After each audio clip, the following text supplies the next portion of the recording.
Hi everyone, this is Paul here for the Magdalene Centre. Today I'm doing an astrology report for the full moon in Libra, which takes place on the 19th of April at 11:12 AM Universal Time, which translates as 12:12 PM here in the UK because the clocks are forward on the summer months. And we're outlining some of the key themes of the full moon along with certain aspects to it that give it additional flavour, and we're giving an overview of what it all means. Before I do that, I just want to clarify, as I always do, that the astrology doesn't control our lives. It gives us a framework or a perspective on what is unfolding around us. It helps us understand where the natural opportunities for growth are and where the key lessons to be learning are at this time, and also potential tendencies that we need to be mindful of so that we don't succumb to the lower level manifestations of particular combinations present at the time. Now, with the full moon in Libra, this is the second of two full moons. The first one took place right at the beginning of the signs of Aries and Libra. This one takes place in the final degree of the signs. So this is closing off the Sun's chapter through Aries before the Sun moves into Taurus the following day. So with the full moon in Libra, we have the Sun in Aries. So this is bringing the theme of taking action, asserting ourselves and pursuing new beginnings. It's also been about cultivating the courage necessary to take action so that we don't allow fear to paralyse us and stop us from making things happen. But with one of the things we need to be mindful of if Aries goes to excess is things like patience, quick temper and a lack of consideration for other people. So it can be so determined to reach its goal that it runs over everyone else or treads on everyone else's toes. So this is where the moon in Libra brings about that balance point and reminds us that as important as it is to stay true to who we are and to assert our own autonomy, we also need to remember that the importance of the relationships in our lives as well. So whilst we may be taking these actions to set new goals in our lives or to make sure that what we're doing is true to who we are, we must also remember that other people in our lives have their own needs, they have their own goals, and we need to remember that so that we don't run roughshod over other people and tread on toes of people who could potentially be helping us as opposed to having to fight against them. So the moon in Libra reminds us of the importance of diplomacy and tact, and reminds us sometimes it's better to make sure that what we're doing will allow us to maintain bridges with the important people in our life, so we don't burn bridges through our own impulsiveness, we don't end up destroying important relationships in our eagerness to get somewhere or to achieve something. So with this particular full moon, one of the things we do need to be reflecting on is that balance between self and other, and between asserting our own needs and honouring the needs of other people. And it's also between the need for independence and our needs for relationships, because everything around us happens in relationship with everything else. So nothing is truly independent, nothing is truly on its own. Everything operates within some degree of dynamic interaction. So the full moon in Libra reminds us of this, and we need to be looking at the broader implications and looking at, because Libra also deals with social justice, and Libra, if you like, is the effects, whilst Aries is the cause. It's that cause and effect balance. So it's a time for looking at or reflecting on what are the results coming through from the actions that we're taking. Is it what we want to be achieving? Are these the kind of results that we were hoping to achieve? Or are we getting a lot of unintended consequences from what we're doing? In which case, we need to reflect on the course of action we're taking and see how can we change the action in order to change the effect at the end? How can we adjust the way we approach things or the way we take action so that we're not reaping karma for ourselves, or at the very least what we're doing creates greater effect at the end, or greater positive effects, through understanding that our actions have impacts on other people. So if we maintain that broader perspective and that capacity to think of the wider whole and not just ourselves in terms of how we're taking action, we can then make sure that we don't create harm for ourselves, or we make sure we take the actions that will yield benefit not just for ourselves but also the key players in our lives, whether these be romantic partners, key friendships, or even in business. It's about having that awareness of making sure that we respect the other people who are involved, and we make sure that we utilise that cooperation and tact in how we approach things, because sometimes the goals we set for ourselves, we may be able to achieve a certain amount of it on our own, but quite often there comes a point where we need the assistance of other people in order to make the next step manifest. So it's having that awareness and recognising the importance of avoiding burning bridges prematurely. It's having that tact and diplomacy to see the broader broader perspective and incorporate that into our goals so that we don't create harm for ourselves. The ruler of this particular full moon is Venus. In this particular full moon, she's going to be in Pisces.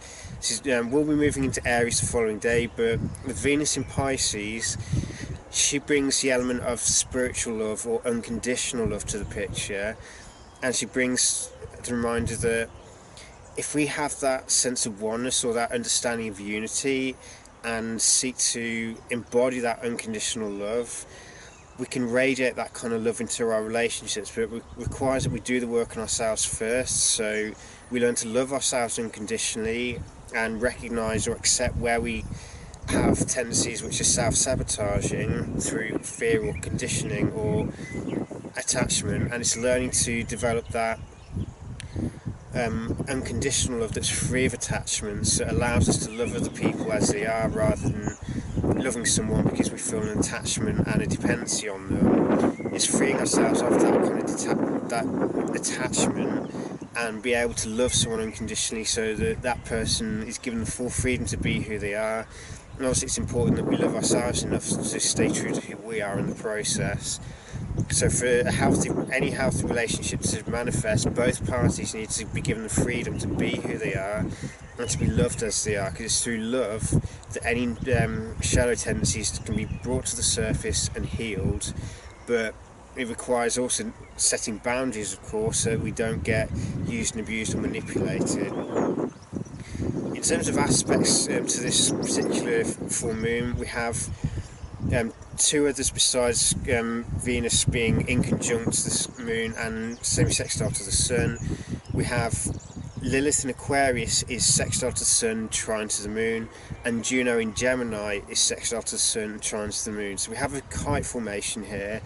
These two are also trine one another, and this brings a very strong focus on the relationship element of this particular polarity between Aries and Libra, because Lilith on the one hand, the sextile to the Sun brings that desire to encourage other people to shine, but make sure that person is shining their own light rather than trying to copy us, because Lilith sextile to the Sun, it requires a certain degree of detachment as to how we approach things, but it's also the capacity to nurture and teach other people in terms of encouraging their creativity, as long as it's encouraging the person to be who they are and not trying to get them to be a carbon copy of who we are. Otherwise the shadow side of Lilith comes out in terms of an exaggerated need for being who we are, which can cause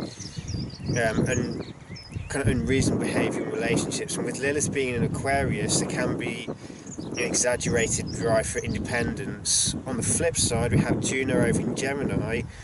Juno in Gemini is all about that need for communication and variety in relationships, but Juno is specifically about that one-on-one relationship and that desire, that urge to merge, if you like, in relationships. With her aspect to the Sun, we have that a opportunity to develop that ability to nurture our relationships, to encourage or shine in relationships and encourage the partner to do the same.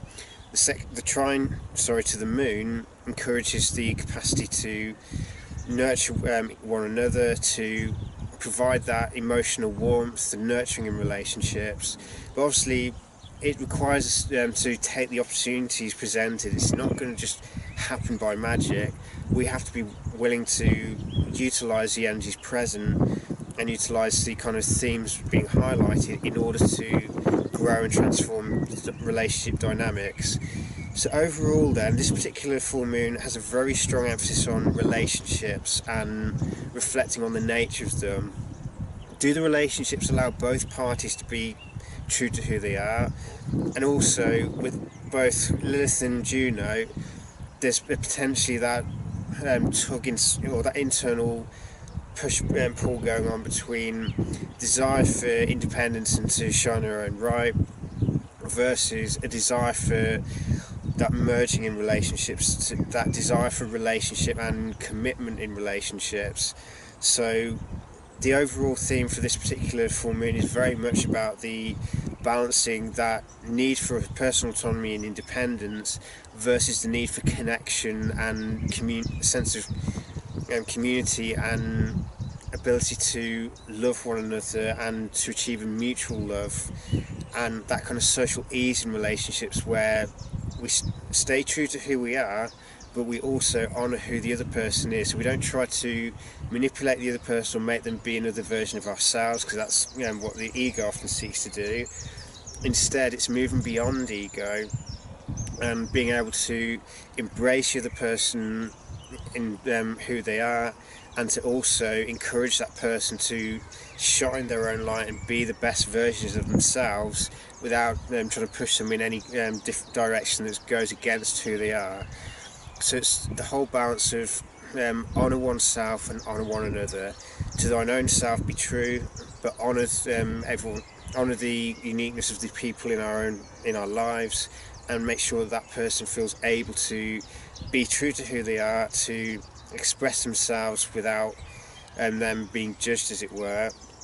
And it's a capacity to utilise cooperation, diplomacy and tact to achieve bigger goals than can be achieved as an individual.